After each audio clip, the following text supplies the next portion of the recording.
people, on the month of rainy August, a small girl was born in an Orthodox Brahmin family, a family that was giant and joined with 30 plus members. It was not an event for them. There was nothing that worth celebrating happened that day when I was born. Only 2 souls on earth were happy. Obviously, they were to my parents. For rest of them, it was a normal affair.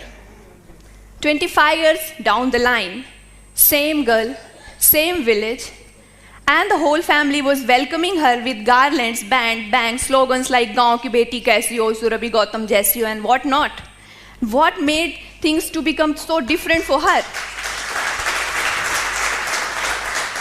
My dear friends, let me tell you how things changed, not only for me, but also for my parents, how all the perspectives got changed slowly, steadily.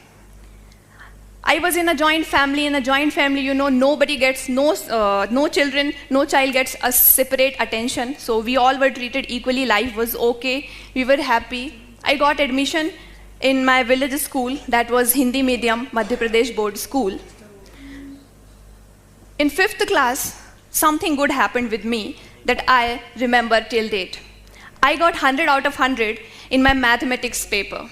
5th class was a board class. So my teacher called me and she said that, see, I have never seen anybody scoring full marks, that too in mathematics, that too in board exam. You have done this, so I think you are going to do something good in studies. That was the day when I felt appreciated and recognized, and I had given this clear message to universe that in future, all I am going to do is to be a studious girl, because with studies comes recognition. With studies will come appreciation for me. Otherwise, in this family, I am not going to get this at all. So I started to focus more on studies. But my heart, it always wanted to diversify. I wanted to do everything. I started to try my hand at painting, sketching, drawing. I started to do embroidery also. I was busy with my village priest in all the pujas and all the Ramayana ayojans and everything. And I was not noticing the pain that was creeping in my body. I started to feel the pain in my joints and my elbow and every joint of my body. And after some time, I was bedridden.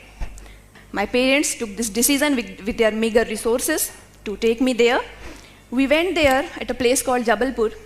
And doctor said that your daughter has this rheumatic fever. What happens in this disease is there are viruses always present in air. Now and then they attack the body of children and they create pain. And when it becomes serious, what happens? They attack your heart and they disturb the semilunar valve. And in some cases, it leads to death also. It was a shock for them. But then they asked that what can be the possible treatment. As a treatment, doctor suggested that she should be given the dose of antibiotic, and that antibiotic was penicillin. There is some problem with penicillin. What happens, as soon as it enters the body, it gets solidifies when it comes in contact with air. So it was again a problem because I had to be injected with penicillin in every 15 days, and not every MBBS doctor was ready to do this, because it can also lead to death in some cases. So in village, in every 15 days, it was also difficult to get a skilled doctor to inject me with the confidence that I will not die. Well, life was going okay. There was a problem of electricity in my village, so I had to study in kerosene lamp. I had other problems. There was no tuition. School situation was also very bad. Then the second best thing of my life happened. It was a 10th class result. My 10th results came, and I again scored 100 out of 100, this time not only in mathematics, but also in science. And my percentage were good enough to place me in the state merit list. Well, I became a pseudo-celebrity of my village. I was in news for quite a week, and the newspaper interviewer came to me, and he started to ask me questions. How you did this, this is a great achievement and all. And at last he asked one question. Surabhi, what do you want to become when you grow up? What is your career choice? Well, I was not knowing what a career is. All I was knowing that, okay, I'm good at dancing, so I can be a dancer. I can be a singer too. I can paint also. But a career, I told him, sir, I cannot recall anything, I cannot answer this question to you. He said, come on, you have to answer this, you have got a place in merit list. Suddenly, a word flashed in my mind out of nowhere, and I said, I want to be a collector. Well, he got the headline for the next day, and I was damned. Next day, the news came, collector banna chahti hai Surabhi. This news changed, course of everything for me after that. Everyone was coming to my home with the sweets to my parents, and they were saying that, Gautam ji, aapki ladki kuch acha karegi. I was enjoying all that limelight, but I was not knowing how to be a collector, what a collector is, and how important he is for society. Well, I went into 11th, I took mathematics, and I forgot about all these things. Yeah, I wanted to correct something that was wrong in my village, that was wrong with my education, that was wrong with the situation of my village, that there was no electricity, there was no proper hospital. So I wanted those things to be on right place, but through collector or not through it, I was not clear. Well, I passed 12th and I got APJ Abdul Kalam scholarship for securing maximum marks in science stream. So again, one more pseudo-celebrity status, and with all this status, I came to this big city of Bhopal in this very college and took admission for Bachelor of Engineering.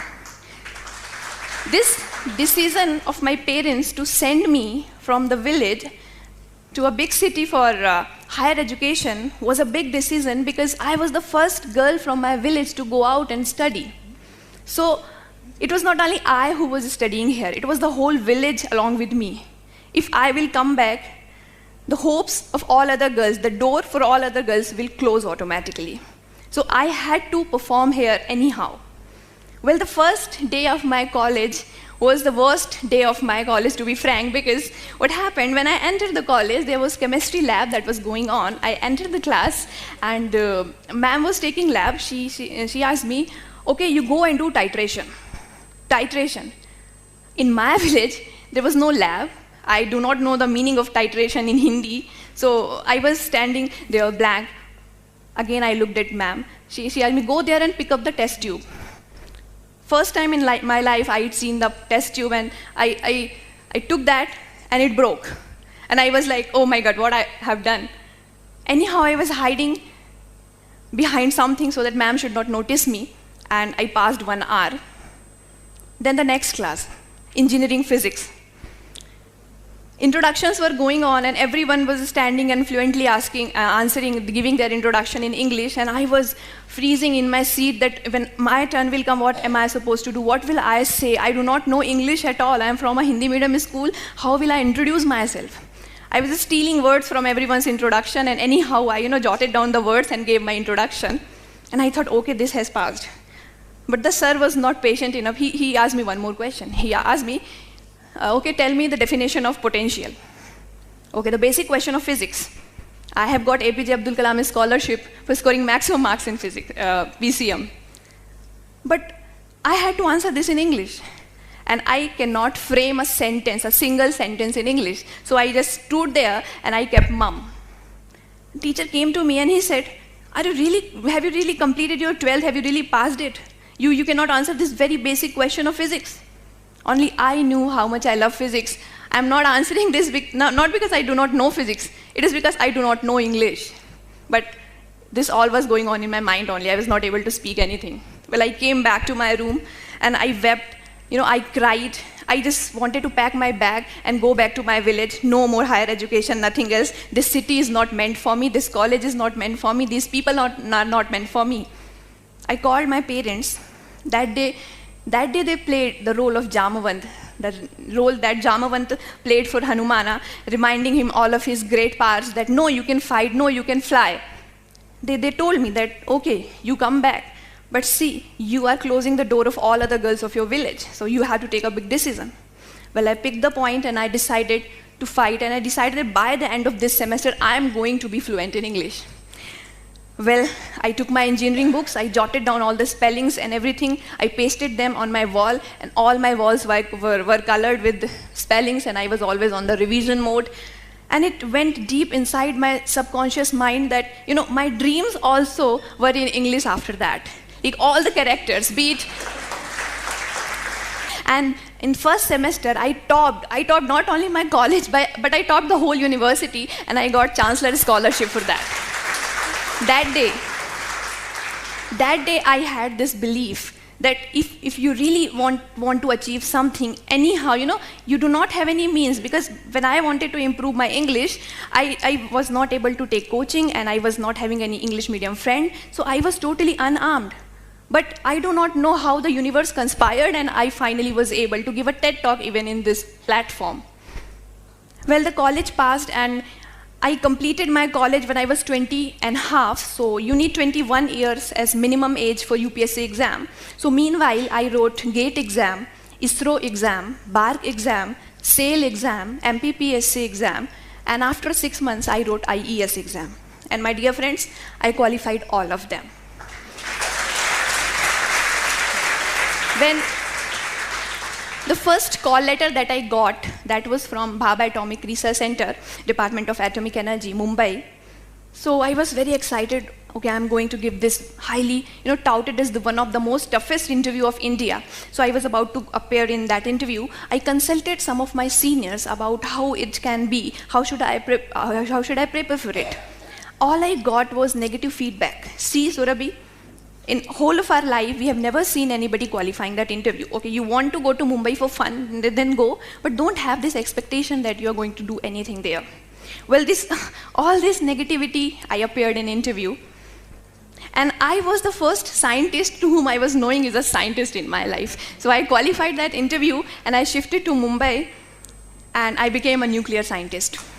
Well, I wrote IES exam meanwhile, and it takes 1 year for the results to come. After 1 year, the result came.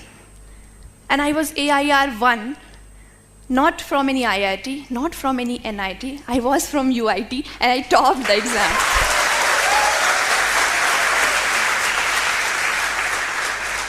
I was the first lady in India to top engineering service exam, and my marks were maximum marks in history of UPSC till date. So finally, after becoming a Sarkari officer, I resigned from BARC, and I joined Indian Railways through engineering service, and I went to Sikandrabad for railways training. I was getting salary, there is no financial problem. I was getting respect from society, so I did not to study anymore, no hard work, so all party was waiting for me, and I was very excited. Okay, life is now going to be a smooth ride, no more hard work, no more sacrifices and all, I have done enough. Well, I joined railways, and I was thinking to enjoy. I was trying hard to enjoy and be happy, but I was not happy. And I was not knowing what is wrong with all these things. So I called my mother, and I asked her, why is it happening with me? Why am I not enjoying all this? She said me, do you remember your 10th class interview? Have you ever read that piece of paper again, that you said you want to be something, or you want to do something for your village and all those things? Was this struggle was only for a Sarkari job or a good salary, or was something for something else also?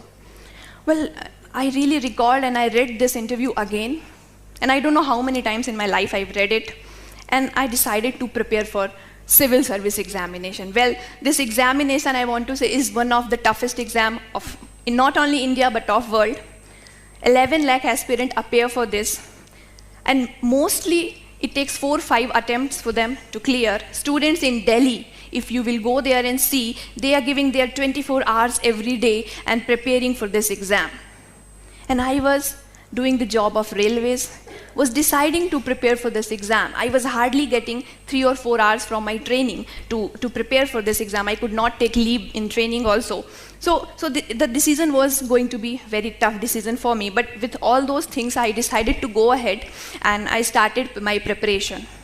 I was mostly on train roaming for railway training, so I bought a tab and I downloaded all the things. So I started reading online. I read in mobile. I read in my tab, and I was mostly on stealing mode. I was stealing minutes from hours, and sometime I felt frustrated. I felt like giving up.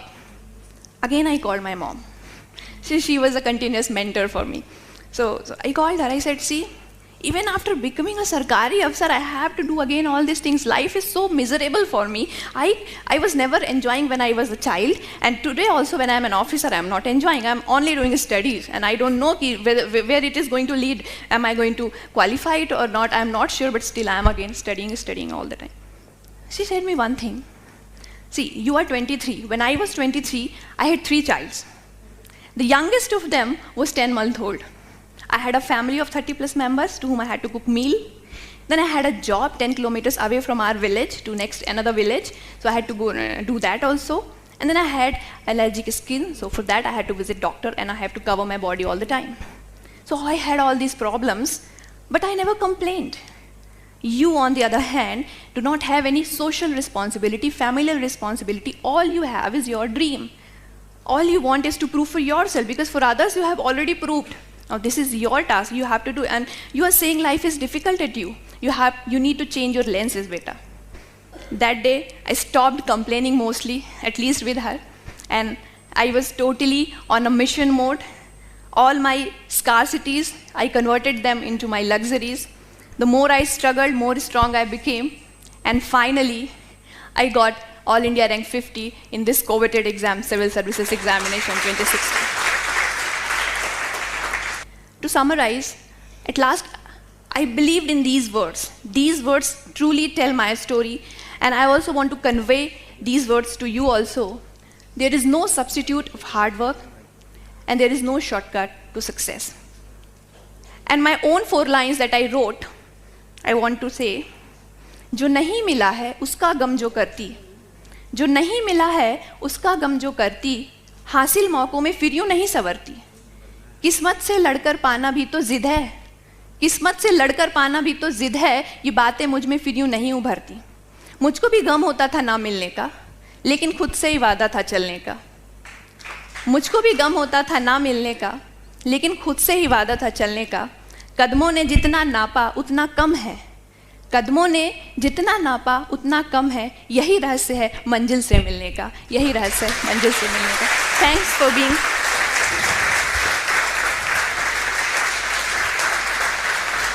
Thank you.